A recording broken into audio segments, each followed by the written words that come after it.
चंद्रयान-3 ने चांद की दुनिया की भेजी पहली वीडियो फुटेज। पूरे देश में फैला जश्न का माहौल। इसी बीच इसरो ने चंद्रयान के इंजन को चालू करके किया एक और बड़ा काम। अब चांद को छूने से बस कुछ कदम दूर है हमारा चंद्रयान। दोस्तों, 15 अगस्त अब बहुत नजदीक है और जल्द ही हम आजादी का जश्न मनाने वाले हैं। लेकिन इसके साथ ही इस बार हम सभी देशवासियों के लिए 16 और 17 अगस्त के दिन भी बहुत ज्यादा खास होने वाले हैं और इन दिनों को हम सब आजादी के जश्न की तरह ही सेलिब्रेट करेंगे।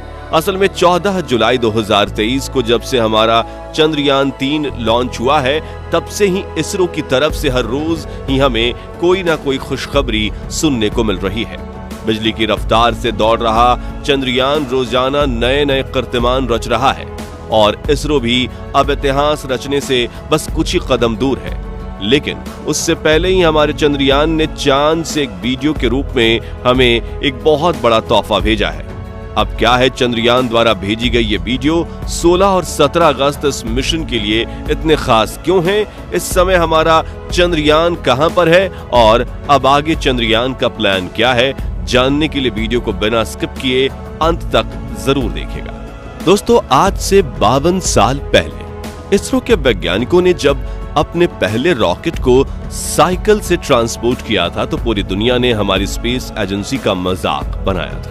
लेकिन आज इसी इसरो के साथ काम करने के लिए नासा और रॉसकॉस्मोस जैसी बड़ी बड़ी स्पेस एजेंसियां खुद सामने आ रही हैं। इसकी सबसे बड़ी वजह है हमारा चंद्रयान-3 मिशन। जी हां दोस्तों, चंद्रयान-3 इसरो का तीसरा लूनर मिशन है, जिसके सक्सेसफुल होते ही भारत चांद पर सॉफ्ट लैंडिंग करने वाला चौथा देश बन जाएगा। सबसे अहम बात यह है कि इसरो ने अपना यह मिशन चांद की अंधेरी दुनिया यानी कि इसके दक्षिणी ध्रुव पर भेजा है, जहां आज तक नासा भी नहीं पहुंच सका है।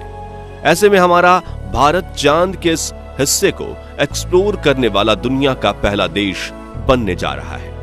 तो अब सवाल यह उठता है कि अपने गंतव्य की तरफ बढ़ रहा चंद्रयान इस समय पर कहां है और इसने हम सबको क्या खुशखबरी दी है? असल में दोस्तों, चंद्रयान पृथ्वी के ऑर्बिट से निकलकर ट्रांसलूनर हाईवे को पार करते हुए चांद के अंडाकार ऑर्बिट में पहुंच चुका है और अब तेजी से चांद की सतह की ओर बढ़ते हुए इसके चक्कर लगा रहा है। ताजा अपडेट के अनुसार 6 अगस्त को रात के करीब 11 बजे चंद्रयान को 170 × 4313 किलोमीटर वाले चांद के दूसरे ऑर्बिट में सफलतापूर्वक पहुंचा दिया गया था। लेकिन इससे पहले 5 अगस्त को जो हुआ वो बहुत ही ज्यादा खास था, क्योंकि इसी दिन चंद्रयान ने हम लोगों को अपने इस सफर का सबसे बड़ा तोहफा दिया। असल में हुआ ये कि 5 अगस्त के दिन चंद्रयान का ट्रांसलूनर ऑर्बिट का सफर पूरा हो रहा था और इस दिन इसको चांद के ऑर्बिट में प्रवेश करना था। कहने में भले ही आसानी हो, लेकिन यह काम हद से ज्यादा टेक्निकल और नाजुक था। इतना कि एक छोटी सी मिसकैलकुलेशन भी पूरे मिशन को बर्बाद कर सकती थी। दरअसल वैज्ञानिकों को 40,000 किलोमीटर प्रति घंटे की स्पीड से आगे बढ़ रहे चंद्रयान की गति एकदम से धीमी करनी थी। साथ ही उन्हें ख्याल रखना था कि गति इतनी धीमी ना हो कि चंद्रयान चांद के ऑर्बिट में प्रवेश ही ना कर पाए, क्योंकि ऐसा होने पर चंद्रयान चांद को छोड़कर हमेशा के लिए अंधेरे अंतरिक्ष में कहीं गुम हो जाता और स्पीड कम नहीं हो पाती, तो ये सीधा ही चांद की सतह पर क्रैश भी हो सकता था। मामला बहुत नाजुक था और बेंगलुरु स्थित इसरो के मिशन ऑपरेशन कॉम्प्लेक्स इस ट्रैक में सभी वैज्ञानिकों के चेहरे पर अलग ही टेंशन थी। आखिरकार शाम को 7:12 पर वैज्ञानिकों द्वारा विपरीत दिशा में चंद्रयान के रेट्रो बूस्टर्स फायर किए गए। उन्होंने इसके ये इंजन 18,035 सेकंड्स यानी कि करीब 30 मिनट तक चालू रखें। असल में दोस्तों, वैज्ञानिक की कैलकुलेशंस के अनुसार चंद्रयान को लूनर ऑर्बिट में डालने के लिए उसकी गति को घटाकर 40,000 से 3600 किलोमीटर प्रति घंटा करने की जरूरत थी। और खुशी की बात यह है कि हमारे वैज्ञानिकों ने समय रहते ही ऐसा करने में पूरी तरह से कामयाबी हासिल की। नतीजन चंद्रयान को सफलतापूर्वक चांद के ऑर्बिट में स्थापित कर दिया गया, जिसे साइंस की भाषा में लूनर ऑर्बिट इंसर्शन यानी LOI कहा जाता है। यह मिशन के लिए एक बहुत ही बड़ी कामयाबी है। और एक तरफ लोग एक दूसरे को इसकी बधाई दे रहे थे, लेकिन अभी लोगों का यह जश्न खत्म भी नहीं हुआ था कि चंद्रयान ने दूसरा तोहफा उन्हें दिया। और यह तोहफा था एक वीडियो जो चंद्रयान ने चांद के ऑर्बिट में जाने के बाद कैप्चर करके हमें भेजी थी। इस समय आप अपनी स्क्रीन पर जो तस्वीरें देख रहे हैं, ये चंद्रयान 3 द्वारा भेजी वही ओरिजिनल फुटेज है। इस वीडियो को देखकर यह एहसास हुआ कि वाकई अब हमारा चंद्रयान चांद पर भारत का झंडा लहराने के बस चंद कदम दूरी पर है। लेकिन अब सवाल यह रहा कि 16 और 17 अगस्त को ऐसा क्या होने वाला है जिसे मिशन के लिए इतना खास माना जा रहा है, और अब आगे चंद्रयान के प्लान किस तरह आगे बढ़ने का है। सबसे पहले तो आपको बता दें कि चंद्रयान कुल मिलाकर चांद के 5 ऑर्बिट कंप्लीट करेगा और हर एक पूरे होते ऑर्बिट के साथ अगले ऑर्बिट का आकार छोटा होता जाएगा। साथ ही हमारे वैज्ञानिक धीरे धीरे करके इसकी गति को भी कम करना जारी रखेंगे। अब अगर अभी की बात करें तो इस समय चंद्रयान चांद की 3री कक्षा में है और हो सकता है कि जब तक ये वीडियो आपके पास पहुंचे ये 4थी कक्षा में भी पहुंच चुका हो। 9 अगस्त के दिन दोपहर करीब 2 बजे 3री कक्षा में ये पहुंचा था।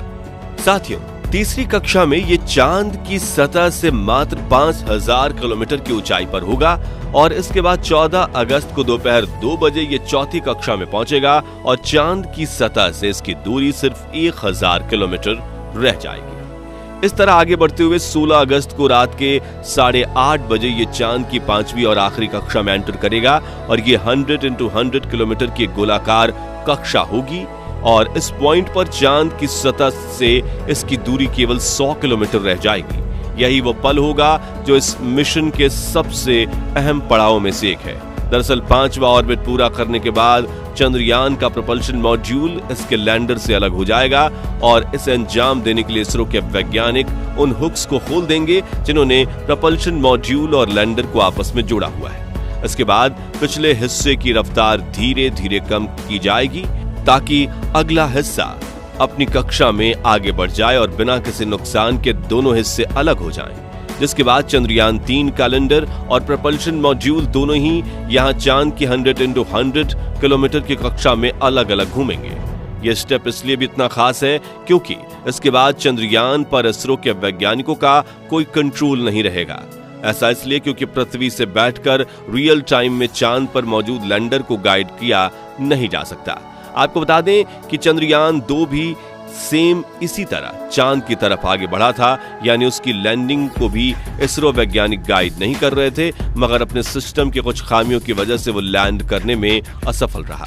यही वजह है कि इस बार चंद्रयान 3 के लैंडर में इन सभी खामियों को दूर करके एक बेहद एडवांस कंप्यूटर सिस्टम लगाया गया है। आपको बता दें कि इस बार विक्रम लैंडर में लेजर डॉपलर वेलोसीमीटर यानी कि LDV और लैंडर हॉरिजॉन्टल वेलोसिटी कैमरा यानी कि LHVC जैसे जबरदस्त तकनीक उपकरण लगाए गए हैं जो चंद्रयान को एक सुरक्षित जगह पर लैंड कराने में सक्षम होंगे और हेल्प करेंगे। तो जैसा कि हमने आपको बताया 16 और 17 अगस्त को विक्रम लैंडर प्रोपल्शन मॉड्यूल को पीछे छोड़कर खुद आगे बढ़ेगा। इसके बाद 18 और 19 अगस्त को ये डी ऑर्बिटिंग शुरू करेगा और चांद की सतह के बेहद करीब 100 × 30 किलोमीटर की कक्षा में पहुंच जाएगा।